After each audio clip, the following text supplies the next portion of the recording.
নীলের ঘরে না দিয়ে বাতি, জল খায় না পুত্রবতী। এই শ্লোকটা অবশ্য আমি অনেক দিন ধরেই শুনেছি। আমার কিন্তু ঘোর আপত্তি আছে। কেন পুত্রবতী বলবে? বলতে তো পারতো সন্তানবতী। অবশ্যই পুত্রের মারা মা, আর কন্যার মারা কি মা না বলো? কে মানছে অবশ্য এ কথা?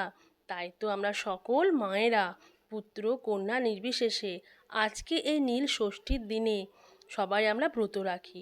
আমিও তাই সবার মতো উপোস করে ঘরে আমার প্রতিষ্ঠিত বাবার মাথায় দুধ গঙ্গা জল ঢেলে চলে গেছিলাম আমার বাড়ির নিকটস্থ এই বছরে উদ্ভাবিত এই মন্দিরে আমার দুই মেয়ের মঙ্গল শুভ কামনার্থে বাবার কাছে দীপদান করতে। আর বাবাকে বললাম, শুধু আমার সন্তান বা অন্যের সন্তান না, তুমি তোমার সকল সন্তানকে সুস্থ রেখো, ভালো রেখো, যেন আমরা সকল মায়েরা সন্তানদের নিয়ে ভালো থাকতে পারি।